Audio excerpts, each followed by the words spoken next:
오늘 또 예배 차례 함께 해주신 부활의 성도 여러분 반갑습니다. 지난 한 주간도 수고 많으셨습니다. 오늘 정말 신령과 진정으로 예배하는 귀한 시간 됐으면 좋겠습니다. 우리 진솔하게 고백의 기도를 드리면서 예배 시작하겠습니다. 다 같이 기도합니다.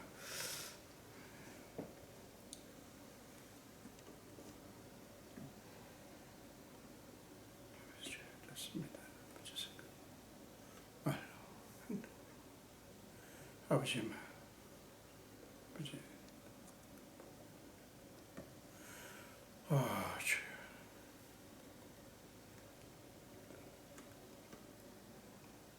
아버지,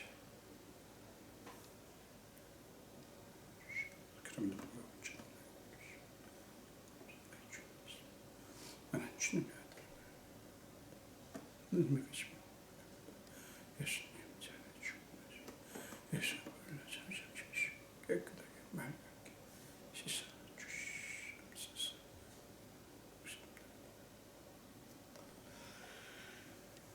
하나님의 용서의 말씀을 들으시기 바랍니다. 내가 이르기를 내 허물을 여호와께 자복하리라 하고 주께 내 죄를 아뢰고 내 죄악을 숨기지 아니하였더니 곧 주께서 내 죄악을 사하셨나이다. 아멘. 우리 사도신경으로 신앙 고백합니다. 전능하사 천지를 만드신 하나님 아버지를 내가 믿사오며 그 외아들 우리 주 예수 그리스도를 믿사오니 이는 성령으로 잉태하사 동정녀 마리아에게 나시고 본디오 빌라도에게 고난을 받으사 십자가에 못 박혀 죽으시고 장사한 지 사흘 만에 죽은 자 가운데서 다시 살아나시며 하늘에 오르사 전능하신 하나님 우편에 앉아 계시다가 저주어서 산자와 죽은 자를 심판하러 오시리라. 성령을 믿사오며 거룩한 공예와 성도가 서로 교통하는 것과 죄를 사하여 주시는 것과 몸이 다시 사는 것과 영원히 사는 것을 믿사옵나이다. 아멘.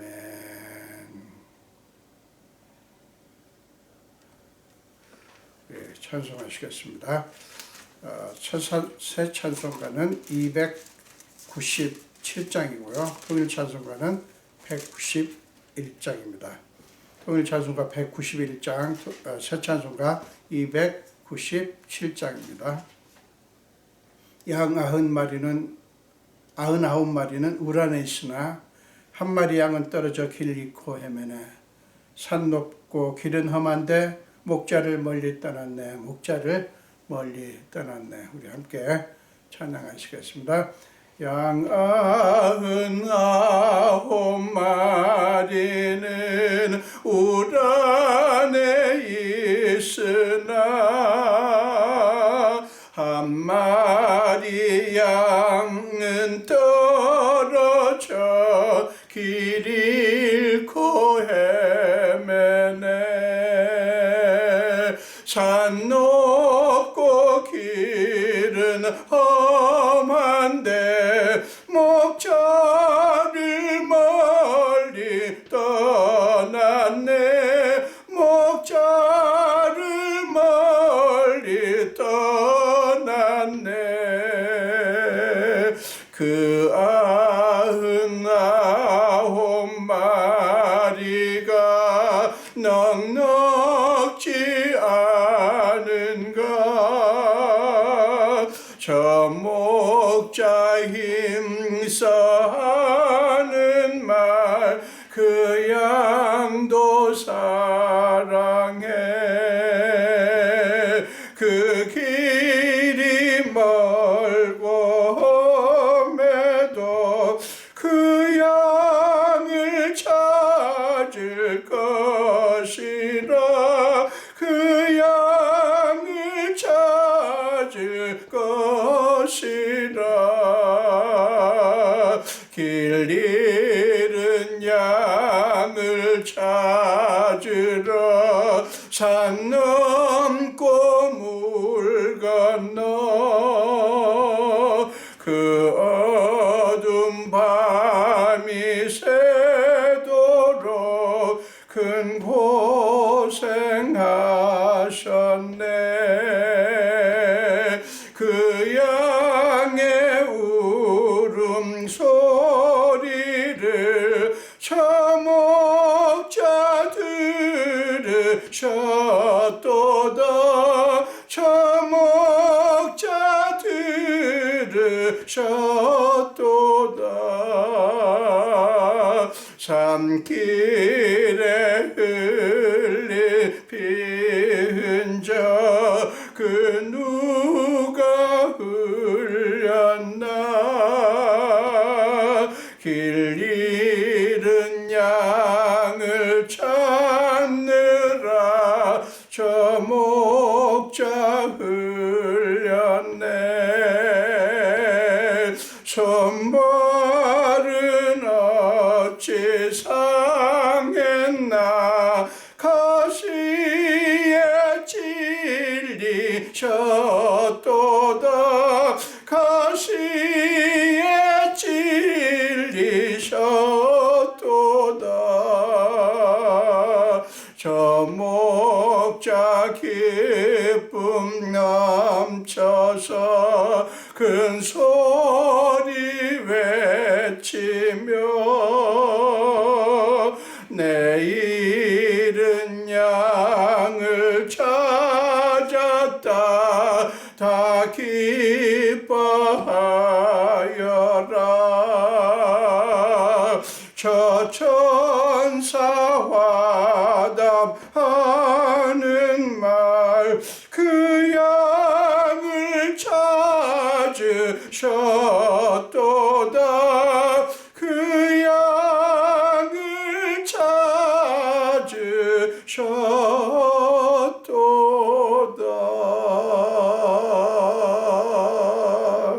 아멘. 우리 함께 기도하겠습니다.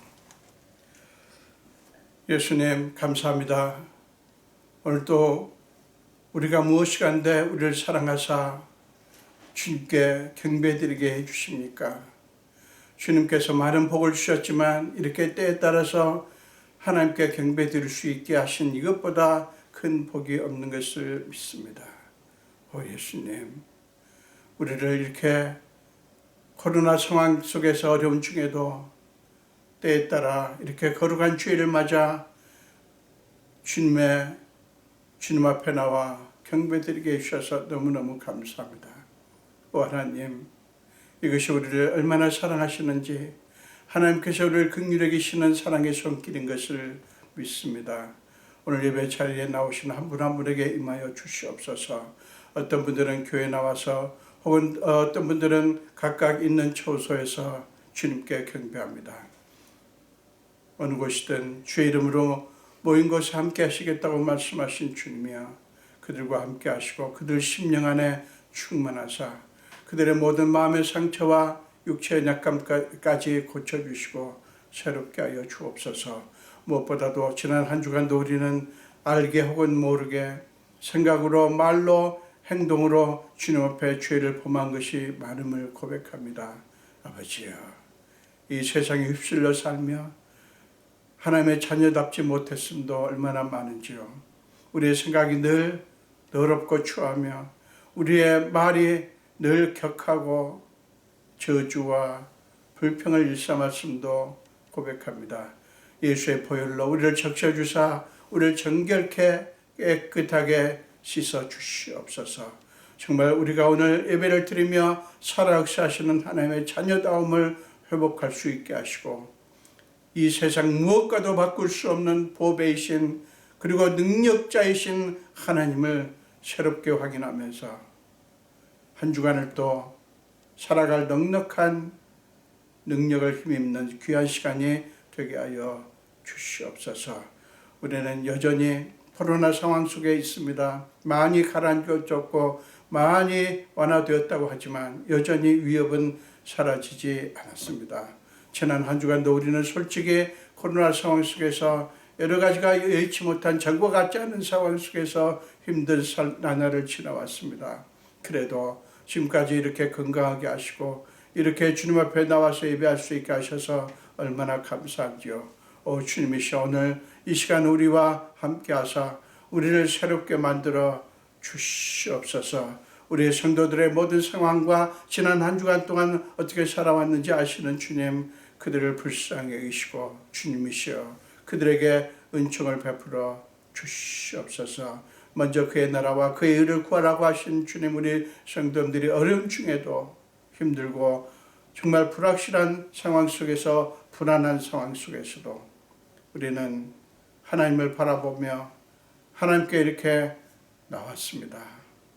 이렇게 할 수 있게 해주신 자체가 하나님의 놀라운 사랑의 손길인 것을 믿습니다. 우리 성도들의 삶을 주님께서 새롭게 하여 주시옵소서. 자녀들도 주님께서 축복하여 주시옵소서. 성도들이 하는 사업과 모든 것들을 위해 주님이 은총 베푸셔서 어려운 중에도 하나님께서 필요한 것들을 공급하시고 새 힘을 부어 주시옵소서. 이 교회도 주님의 손에 부탁합니다. 하나님이 기뻐하시는 교회, 하나님의 마음에 들어하는 교회, 하나님께서 마음껏 하나님의 일을 하실 수 있는 그런 교회가 되게 하여 주옵소서. 부족한 종을 비롯하여 장로님과 안수집사님들과 권사님들과 집사님들에게 은혜를 베푸시고 그들의 수고가 헛되지 않도록 역사하여 주시옵소서. 참으로 어려운 상황 속에 모든 사람들이 놓여있고 교회도 마찬가지입니다. 하나님, 이 교회는 정말 살아 역사하시는 하나님의 그 역사하심이 왕성한 교회가 되게 하여 주시옵소서. 그러나 원컨대 하나님, 이제 많이 가라앉았다고 하지만 아직도 우리는 언제 끝날지 알 수 없는 상황 속에 있습니다.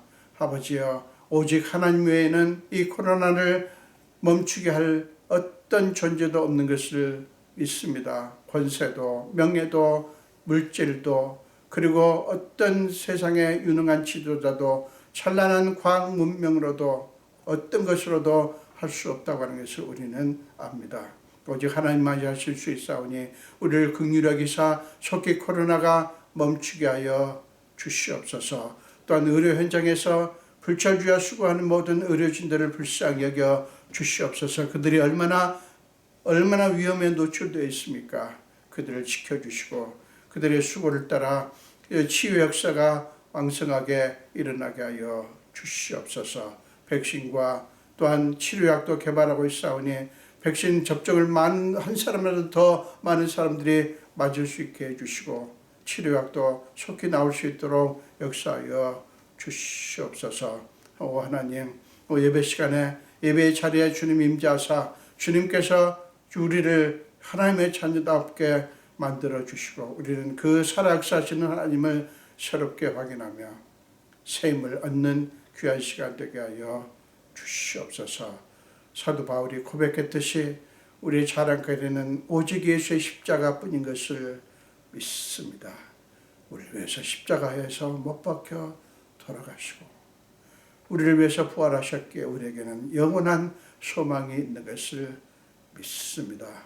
주님, 주님께서 오늘 우리에게 말씀으로 채워주시고 우리에게 능력으로 덧입혀 주시옵소서. 감사드렸고 예수 이름으로 기도합니다. 아멘.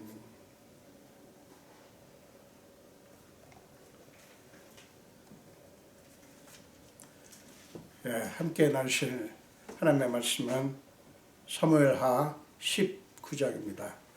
사무엘하 19장 24절에서 30절까지입니다. 사무엘하 19장 24절에서 30절까지 우리 함께 한 목소리로 읽겠습니다. 사울의 손자 무비보셋이 내려와 왕을 맞으니 그는 왕이 떠난 날부터 평안히 돌아오는 날까지 그의 팔을 맵시내지 아니하며 그의 수염을 깎지 아니하며 옷을 빨지 아니하였더라. 예루살렘에서 와서 왕을 맞을 때에 왕이 그에게 물어 이르되 무비보셋이여 네가 어찌하여 나와 함께 가지 아니하였더냐 하니 대답하되 내 주 왕이여 왕의 종인 나는 다리를 절므로 내 나귀의 안장을 치어 그 위에 타고 왕과 함께 가려 하였더니 내 종이 나를 속이고 종인 나를 내 주 왕께 모함하였나이다. 내 주 왕께서는 하나님의 사자와 같으시니 왕의 처분대로 하옵소서. 내 아버지의 온 집이 내 주 왕 앞에서는 다만 죽을 사람이 되지 아니하였나이까. 그러나 종을 왕의 상에서 음식 먹는 자 가운데 두셨사오니 내게 아직 무슨 공의가 있어서 다시 왕께 부르짖을 수 있사오리까 하니라. 왕이 그에게 이르되 네가 어찌하여 또 내 일을 말하느냐. 내가 이르노니 너는 시바와 밭을 나누라 하니 무비보셋이 왕께 아뢰되 내 주 왕께서 평안히 왕궁에 돌아오시게 되었으니 그로 그 전부를 차지하게 하옵소서 하니라. 아멘. 한 번 더 기도하겠습니다. 예수님 감사합니다. 부족한 중에 오늘도 두렵고 떨리는 마음으로 하나님의 말씀을 들고 하나님 앞에 그리고 주님의 사랑하는 자녀들 앞에 섭니다. 저는 죄인입니다. 하나님께 순종하고 하나님의 말씀을 들고 섰사오니 주여 이사야에게 하셨듯이 숯불로 제 입술을 찢어주시고 온전히 하나님의 말씀만 선포될 수 있게 하여 주시옵소서. 감사드렸고 예수 이름으로 기도합니다. 아멘.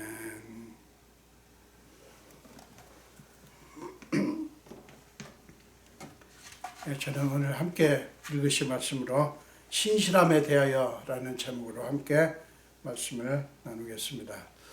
여러분, 신실함이란 사람이 아니라 하나님의 성품을 보여주기에 적절한 단어입니다.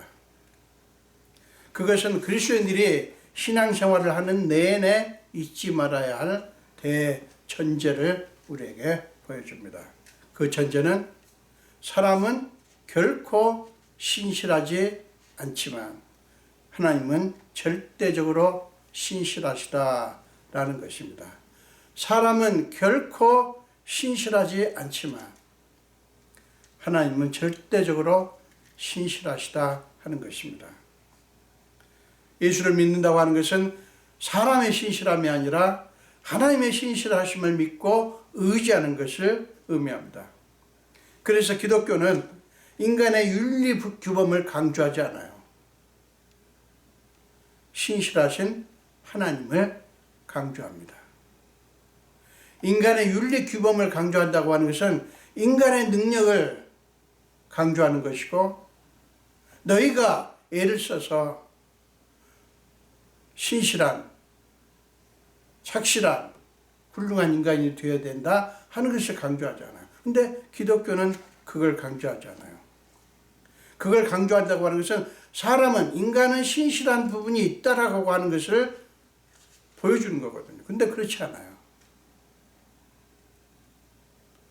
여러분, 하나님이 신실하다고 하는 사실은 우리가 신앙생활을 할 때 늘 하나님이 우리 위에 하신 일을 주목할 것을 요구합니다.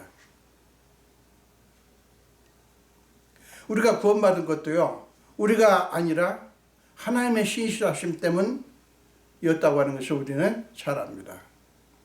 바울은 로마서 5장에서 이렇게 표현을 했어요. 로마서 5장 유명한 구절이죠. 5장 6절, 8절, 10절을 보겠습니다. 로마서 5장 6절, 8절, 10절입니다.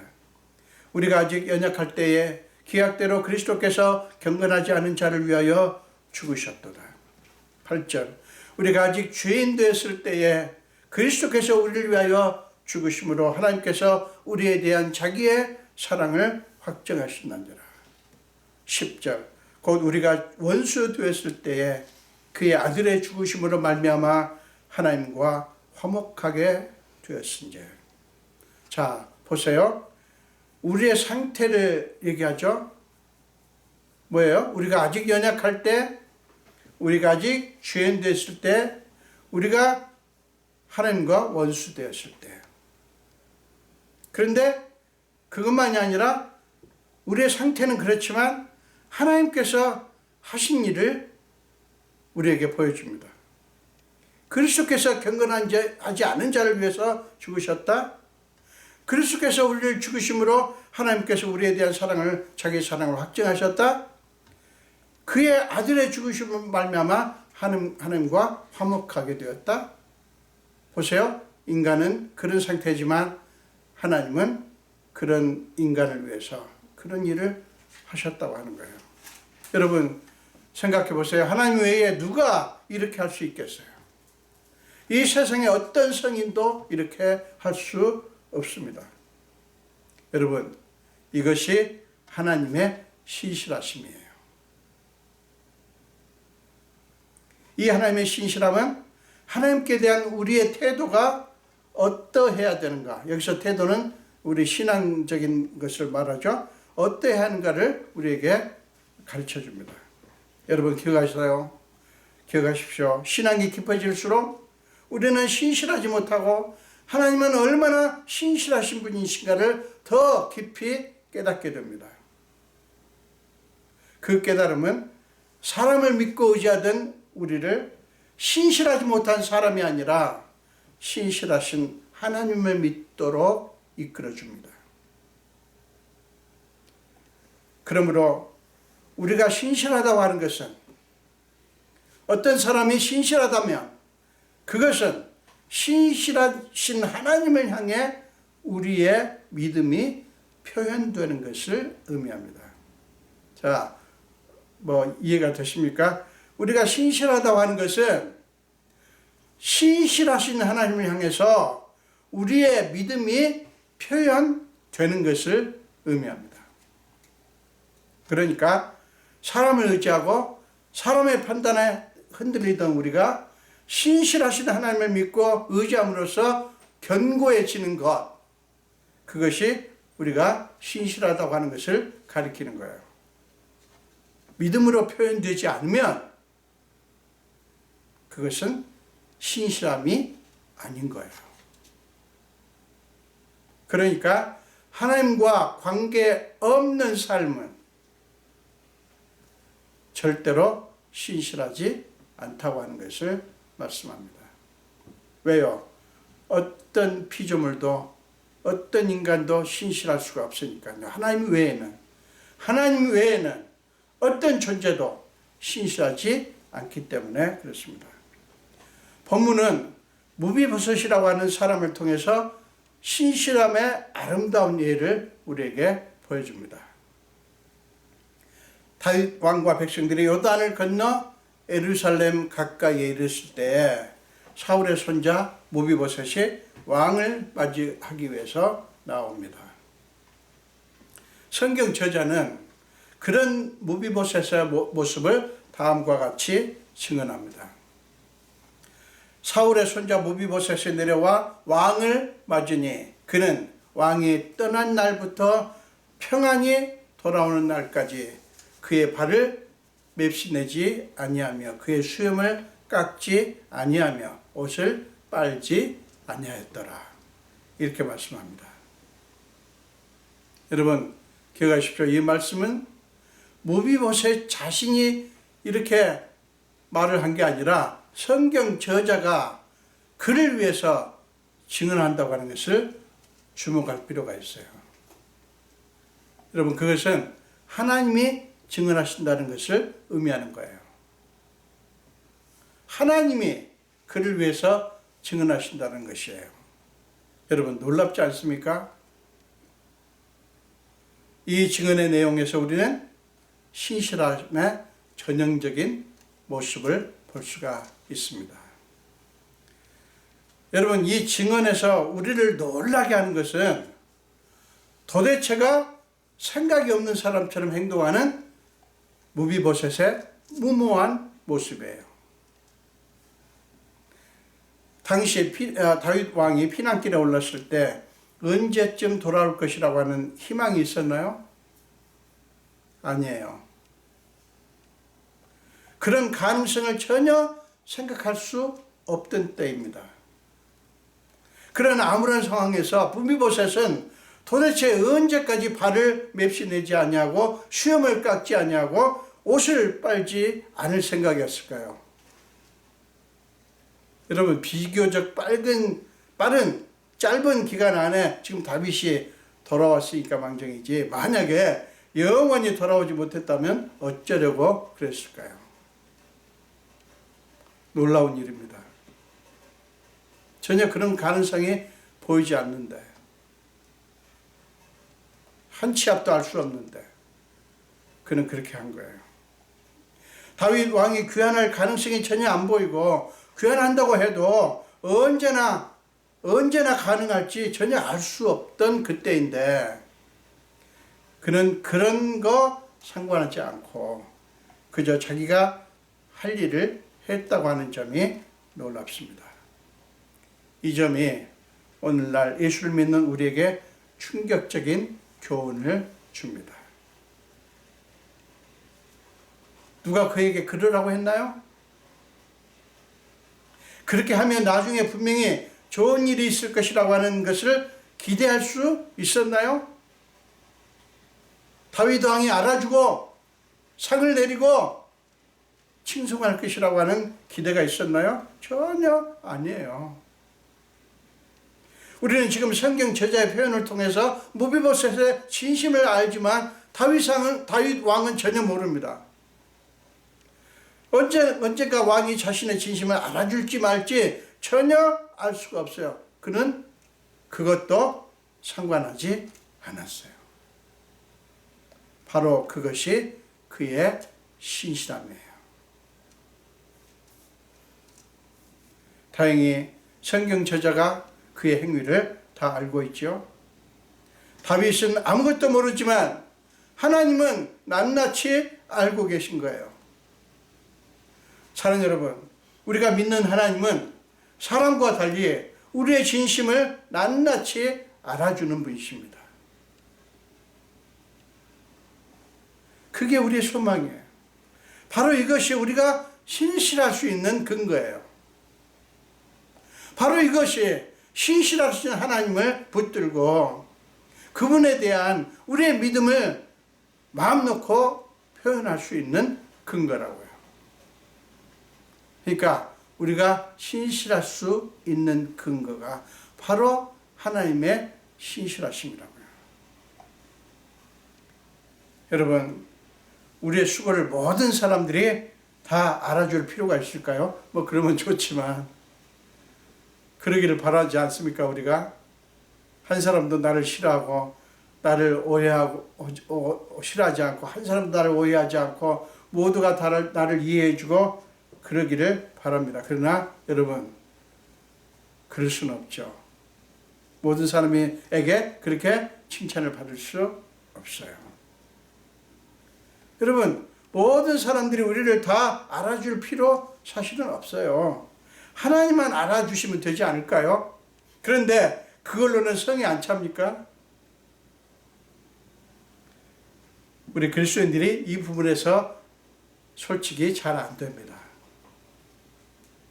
내가 얼마나 교회를 위해서 고생하고 있는지, 내가 하나님을 위해서 얼마나 헌신하고 있는지 아무도 알아주지 않을 때 우리는 견디기 힘들어하고 화를 내죠.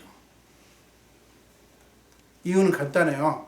사람의 관심을 끌고 사람들에게 보이기 위해서 하기 때문에 그렇게 되는 겁니다. 그런데 무비보셋은 전혀 다릅니다. 그는 다윗이 알아주건 말건, 누가 알아주건 말건 아무 상관없이 그렇게 한 거예요. 그렇다면 여러분, 그의 신실함은 도대체 어디서 온 것일까요?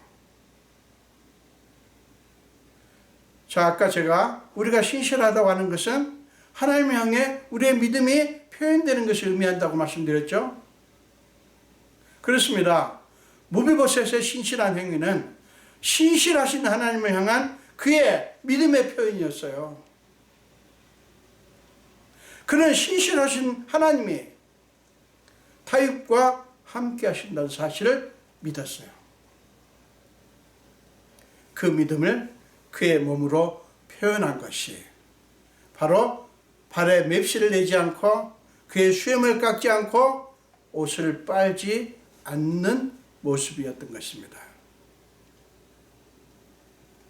그것이 사람들에게 보이기 위해 종교 행위를 했던 바리새인들과 판이하게 다른 것이었어요. 그들의 종교 행위는 사람들을 향했지만 무비보셋의 행위는 하나님을 향했던 것입니다. 여러분, 심지어는 다윗을 향한 것도 아니에요. 다윗이 알아달라고.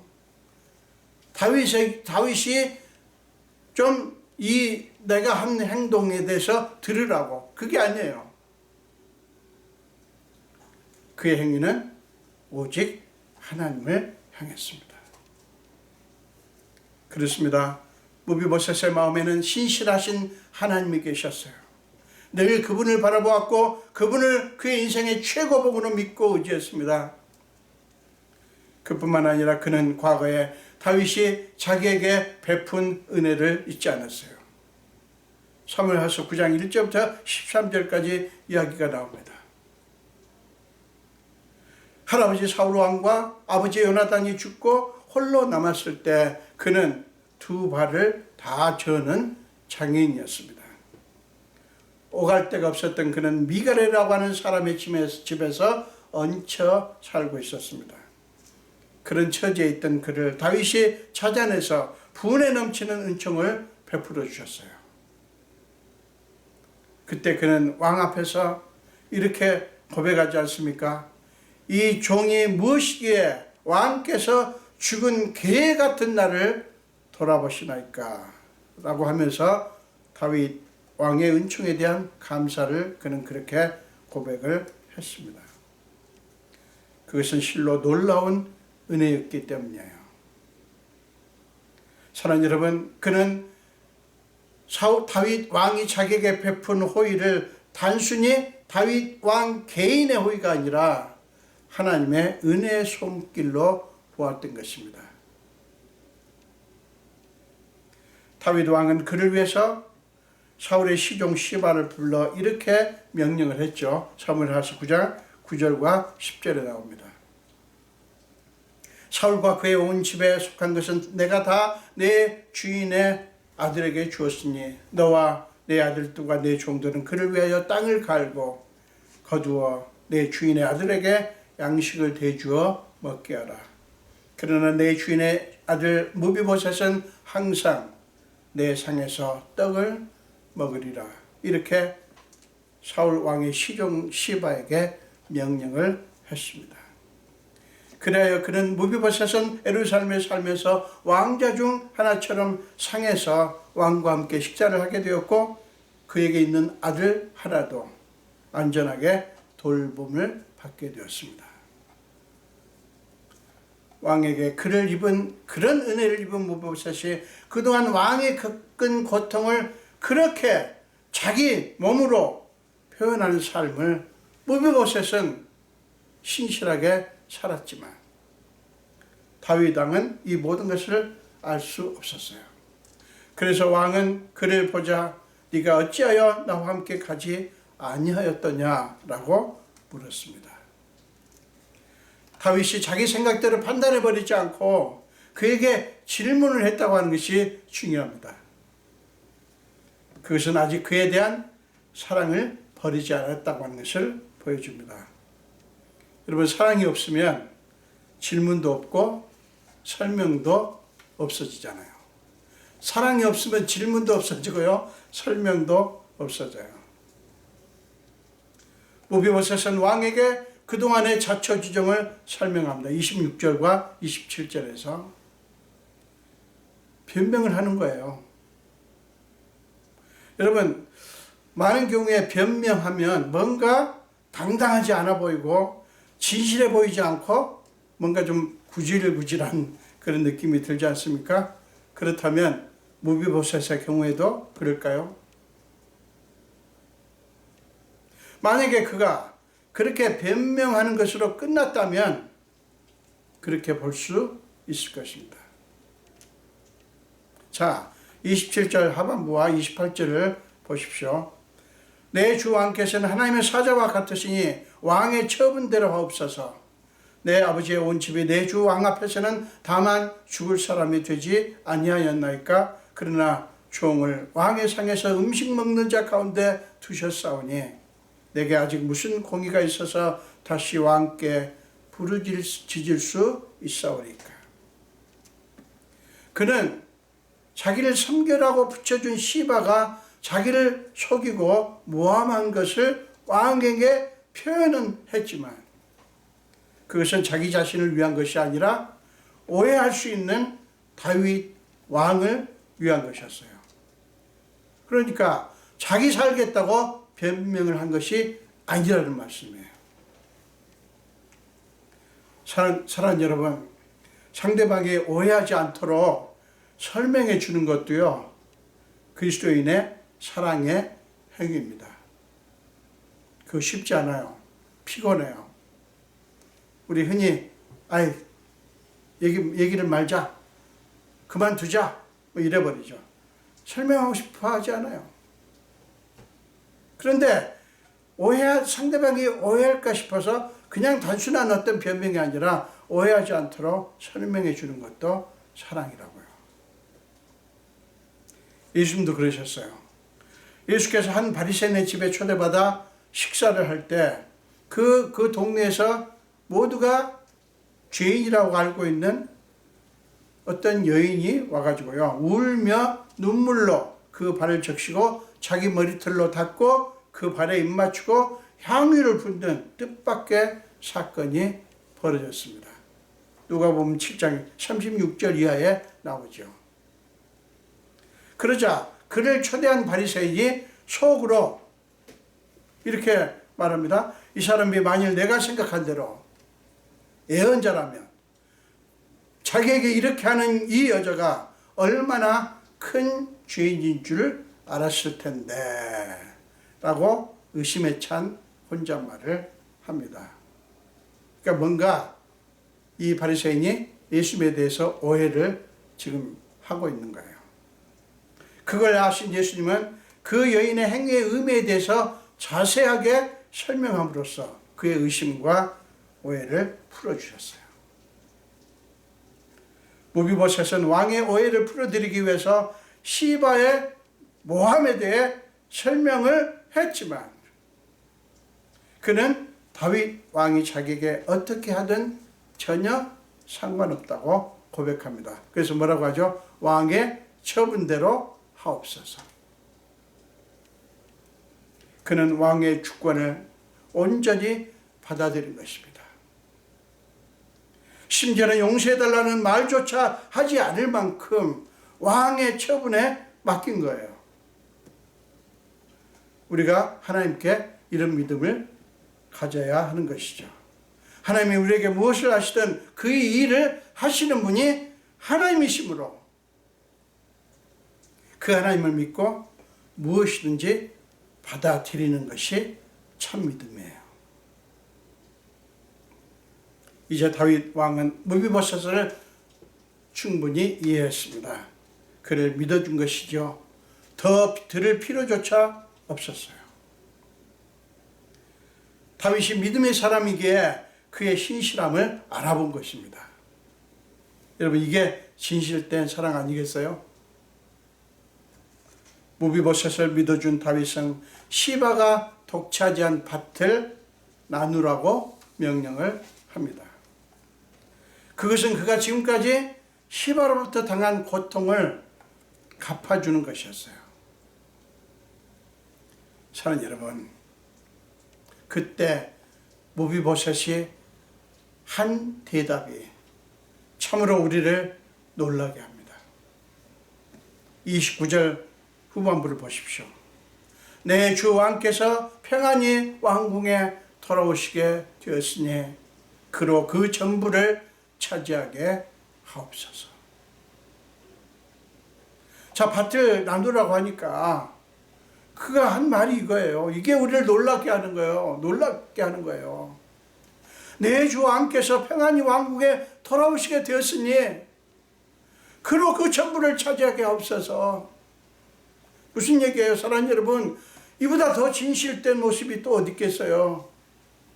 그는 왕이 평안히 왕국에 돌아오셨으니 그것으로 기쁘다는 것입니다. 자기의 관심은 자기 권리를 회복하고 왕으로부터 무언가를 받는 것이 아니라는 거예요. 자기의 만족은 하나님의 뜻이 성취되는 것이지 자기가 무언가를 얻고 어떤 자리를 차지하고 안락하고 편안하게 되는 것이 아니라는 거예요. 왕이 평안히 돌아오셨으니 그것은 하나님의 뜻이 성취된 것이고, 그렇기 때문에 자기는 더 이상 바랄 게 없다라고 고백하는 거예요. 여러분, 놀라운 고백입니다. 여러분, 무비보셋 이 사람 바보 아닙니까? 인간적으로 볼 때는 참 바보예요. 그리스도인들이 너무 머리를 쓰죠. 이럴 때는 무비보셋처럼 바보가 되는 게 나은 것 같아요. 사랑하는 여러분, 성경에 여러 신실한 사람들의 모습에서 볼 수 있는 공통점이 있습니다. 그게 뭔지 아십니까? 그들은 자기의 뜻이 아니라 하나님의 뜻이 이루어지는 것을 가장 큰 기쁨과 만족으로 여겼습니다. 우리는 어떻게 하든지 우리의 뜻이 이루어지고 우리가 안락하고 편안하게 되고 우리가 높은 지위를 얻고 명예를 얻기를 바라지 않습니까? 그러나 성경에서 수많은 신실한 사람들의 모습에서는 오직 하나님의 뜻이 이루어지는 것을 그들의 가장 큰 기쁨과 만족으로 여겼다고요. 모든 생각과 행위가 자기 자신이 아니라 언제나 하나님을 향한다는 말이에요. 그렇기 때문에 그런 사람은 어떤 구실도 붙이지 않고 순종합니다. 혹시라도 자기의 구실로 하나님의 뜻을 방해하지 않도록 하기 위해서 조심하는 것을 의미합니다. 제가 목회하면서 교인들이나 다른 사람들을 위해서 깊이 기도할 때가 많았어요. 물론 특별히 기도해 달라고 부탁을 했기 때문이죠.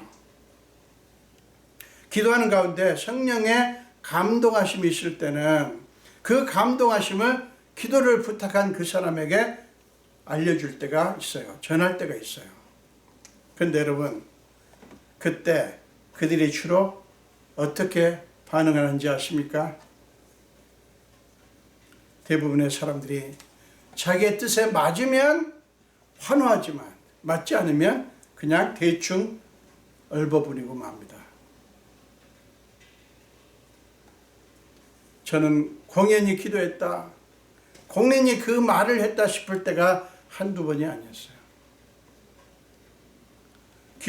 기도해달라고 해놓고 하나님의 뜻이 뭐냐고 물어놓고 많은 그리스도인들이 순종하지 않아요. 여러분, 그럴 때마다 참 속이 많이 상하죠. 그래서 어떤 때는 나 이제 이런 기도 안 할 거야, 혹은 하나님이 어떤 말씀을 주시더라도 아무 말도 안 해줘야지, 그렇게 생각할 때가 있었습니다만은 그것도 또 잘못이죠. 제가 지난 24년 동안 목회를 하면서 일어났던 일들을 생각하면 참 많습니다. 그 중에서 한 가지를 좀 나누고 싶습니다. 제가 교회를 섬기면서 교인들 중에 놀랍게 순종을 한 사람들이 많이 생각이 납니다. 물론 순종하지 않은 분들이 90% 이상이지만 그래도 순종하기 힘들겠다 싶은데 순종한 사람들이 또 있었어요. 그 중에서 특별히 한 자매님을 저는 잊을 수가 없어요. 한 번은 그 자매가 이제 막 만나기 시작한 청년에 대해서 저한테 얘기를 하면서 그와 사귈 것인지 말 것인지 하나님의 뜻을 알고 싶다고, 하나님의 뜻을 위해서 기도해 달라고 너무나 진지하게 부탁을 했습니다. 그 청년은 크리스찬이기도 하고 굉장히 바람직한 조건을 갖춘 청년인지라 굳이 기도하지 않고 바로 결정한다고 해도 아무도, 물론 저를 포함해서 아무도 그 자매를 나무랄 수 없었을 거예요. 그만큼 좋은 형제 같았어요. 저는 굉장히 심각하고 간절하게 기도를 했습니다. 여러분, 하나님 뜻이 얼마나 심각한 문제입니까? 혹시라도 잘못만 해주면 큰일 날 일이잖아요. 저는 정말 심각하게 기도하고 그러고 나서 그 자매가 기뻐하지 않을 것 같은 내용임에도 불구하고 그 자매에게 그대로 말해 주었습니다. 그런데 세상에 그 자매가 바로 순종하더라고요. 그 청년과 안 만나는 쪽으로. 하나님께서 기뻐하시지 않는다고 말씀하셨거든요. 여러분, 바로 순종을 하는 게 제가 얼마나 놀랐는지 아세요? 너무나 놀랐어요. 여러분, 제가 왜 놀랐는지 아세요? 아니, 너무 바로 순종을 하니까 보통은 그렇지 않거든요. 99%. 너무 바로 순종을 하니까 제가 놀랄 수밖에요. 그게 정말로 성령께서 주신 말씀이었나? 내가 정말 성령의 음성을 듣고 성령의 감동하심을 전한 건가? 라고 두려운 마음이 들 정도였어요. 그래서 나중에 그 문제를 위해서 얼마나 심각하게 더 간절히 기도했는지 몰라요. 물론 나중에 이제 또 하나님 기뻐하시는 형제를 만나서 이제 결혼도 하고 이렇게 했습니다만은, 사랑하는 여러분, 저는 그 자매가 늘 하나님의 뜻을 알기 위해서 몸부림치고 깨달으면 단순하게 이것저것 따지지 않고 순종하는 모습들을 보면서 하나님을 향한 신실하심이 무엇인지, 하나님을 향한 신실함이라는 게 무엇인지를 분명하게 보게 되었습니다. 신자들 중에 보면 신앙 행위는 더할 나위 없이 충분히 잘하지만 more than enough, 충분하게 잘하는 분들은 참 많아요. 그러나 매사에 하나님의 뜻을 찾고 그대로 순종하는 모습은 너무나 적다고 하는 것을 저는 확인을 했습니다. 여러분, 왜 그런지 아세요? 그 사람의 신앙행위가 지극히 자기중심적이기 때문에 그래요. 무슨 말인가 하면 신앙적인 의무는 충실하게 수행하지만 그게 뭐예요? 자기중심인 거예요. 자기중심이라는 것이 잘못 들으면 자기만 위해서라고 생각하지만, 여러분, 우리가 정말 신앙적인 의무를 충실하게 싫든 좋든 성령의 감동하심이 있든 없든 나는 그리스도인이기 때문에 나는 해야지 돼, 이것도 해야 되고 저것도 해야지 돼, 다 이거 뭡니까? 내 행위자가 누구예요? 나예요. 그게 자기 중심이라는 거예요. 근데 잘 들으세요. 하나님의 뜻을 찾고 순종하는 부분, 이거는 하나님 중심이에요.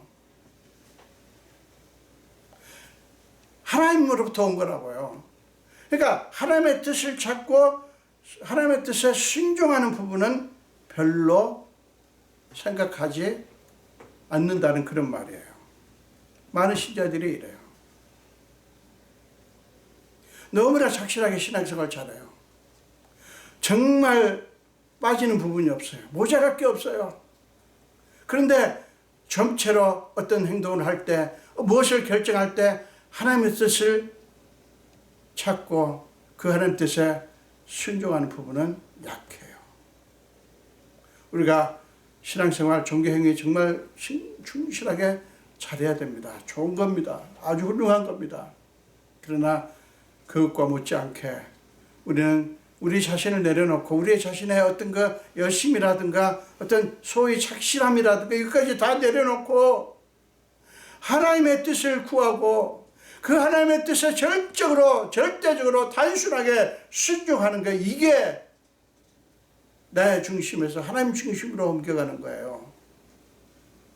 사랑하는 여러분, 하나님 중심이 되어야 매사 하나님의 뜻을 찾고요, 찾으면 순종하게 됩니다. 이게 우리가 추구해야 되는, 지향해야 되는 신실함이에요. 신실하다고 하는 것은 이것을 말하는 것입니다. 이 세상의 관점으로 보는 신실함은 뭐든지 착실하게 하나 더 모자람 없이 잘하는 거예요. 약속도 잘 지키고 한 번도 어기지 않고, 그게 세상 윤리적인 신실함이에요. 그러나 하나님께서 보시는 신실함은 그게 아니라고요. 매사에 하나님의 뜻을 찾는 거예요. 그리고 순종하는 겁니다. 저는 너무나 착실하게 신앙생활을 하는 사람들 중에서 너무나 안타깝게도 순종은 너무나 못하는 부분을 보았어요. 그건 신실함이, 성경에서 말하는 신실함이 아니에요. 제가 여러분을 나무라고 비난하려고 말씀드리는 게 아니에요. 저도 이 부분 때문에 투쟁하고 있어요. 지금 씨름하고 있습니다.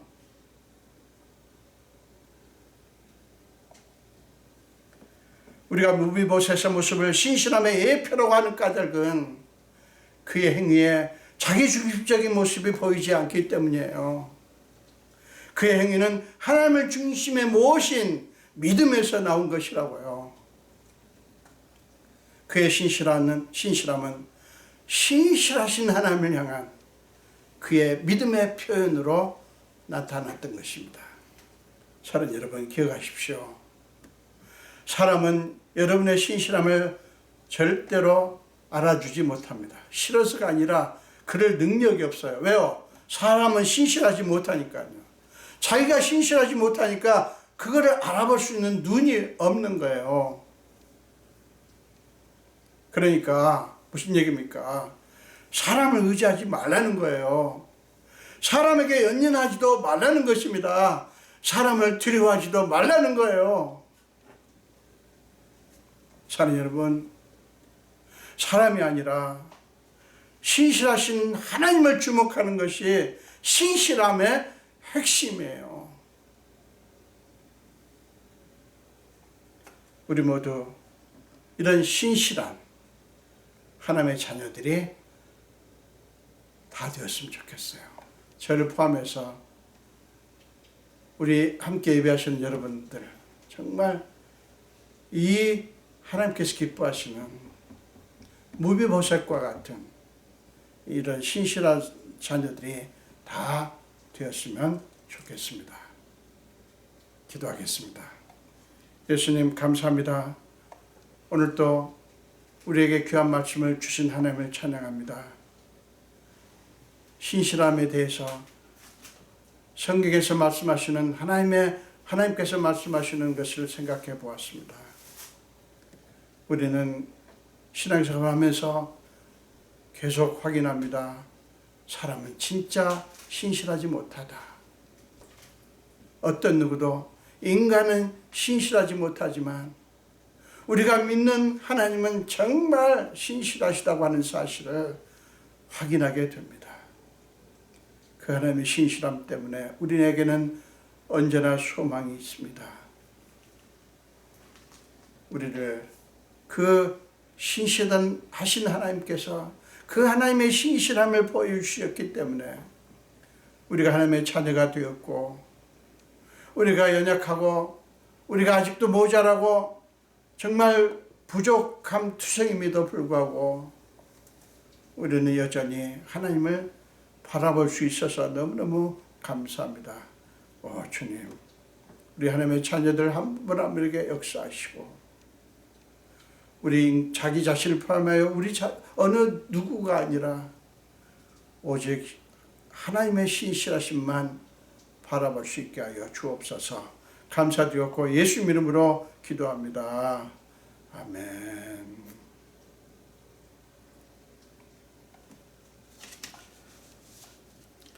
네, 우리 함께 사랑합니다 나의 예수님 찬양하시면서 주님 앞에 헌금하겠습니다. 사랑합니다 나의 예수님, 사랑합니다 아주 많이요. 사랑합니다. 나의 예수님 사랑합니다. 그것뿐이에요. 사랑한다 아들아, 내가 너를 잘 아노라. 사랑한다 내 딸아, 내게 축복 더하노라. 기도하겠습니다. 예수님 감사합니다. 오늘도 주님의 사랑하는 귀한 자녀들이 주님 앞에 여러 가지 제목으로 귀한 예물을 드립니다. 이 예물의 의미가 무엇인지, 이 예물 속에 담긴 저들의 모든 형편과 사정을 아시는 주님, 주님께서 하늘을 여시사 하나님의 사랑하는 귀한 자녀들이오니 하나님의 방식대로, 하나님의 수준대로 저들에게 마음껏 축복하여 주시옵소서. 감사드리고 축복하며 예수 이름으로 기도합니다. 아멘.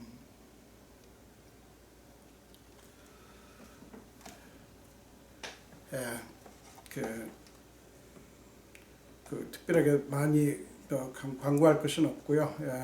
제가 이제 드디어 이제 들어가는 날짜가 확정이 되었습니다.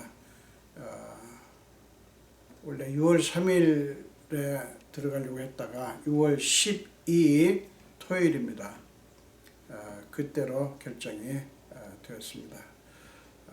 이제 여러분 너무 많이 기다리셨죠? 여러분 기도해 주셔서 감사합니다. 6월 13일 주일에는 제가 여러분과 함께 할 수 있겠습니다. 우리 마지막 찬송 일어나셔서 하시겠습니다. 통일 찬송가 447장, 새 찬송가 393장입니다.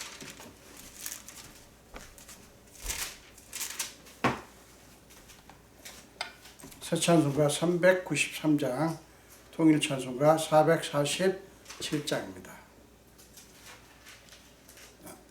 오 신실하신 주 내 아버지여, 늘 함께 계시니 두려움 없네. 그 사랑 변찮고 날 지키시며 어제나 오늘이 한결같네.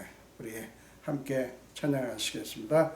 오 신실하신 주 내 아버지여, 늘 함께 계시니 두려움 없네. 그 사랑 변찮고 날 지키시며 어제나 오늘이 한결같네.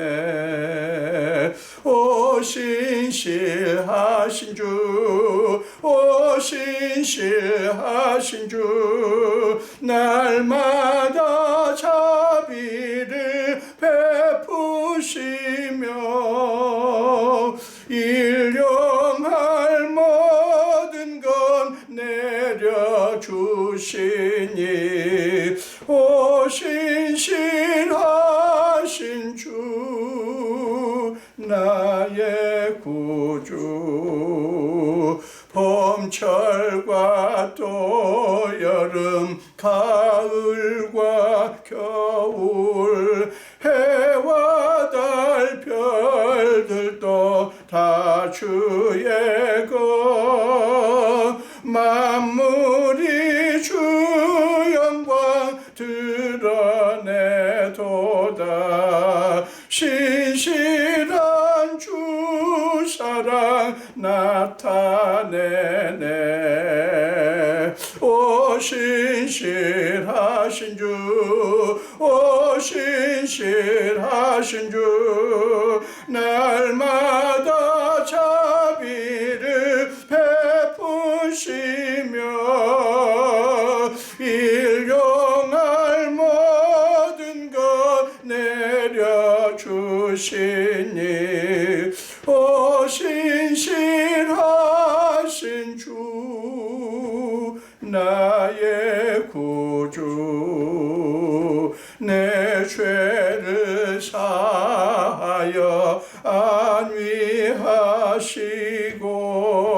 주 친히 오셔서 인도하네.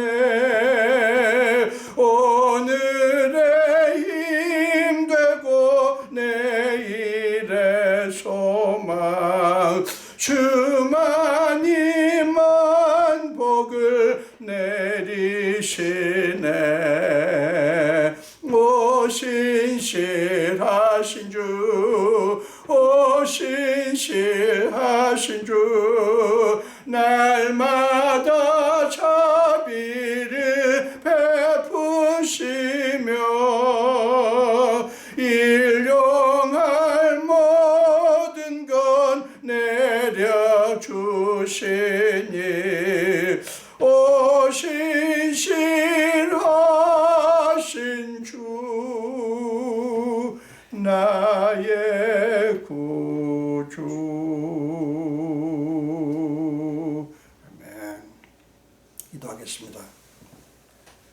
지금은 우리 주 예수 그리스도의 크신 은혜와 하나님 아버지의 지극하신 사랑하심과 우리 삶 속에 기꺼이 들어오셔서 우리의 모든 무거운 짐과 연약함까지 다 짊어지시고 날마다 우리 위해서 탄식함으로 간구하시는 성령님의 감화, 감동, 역사하심이 오늘 예배를 드리며 특별히 말씀을 듣고 이제 모든 것 속에서 신실하신 하나님을 바라보며 모든 것을 하나님 중심으로 생각하고 행하고 순종하기로 작정하는 우리 성도들 머리 위에와 우리 온 교회 위에 지금부터 영원토록 함께 하시기를 간절히 축원하옵나이다. 아멘.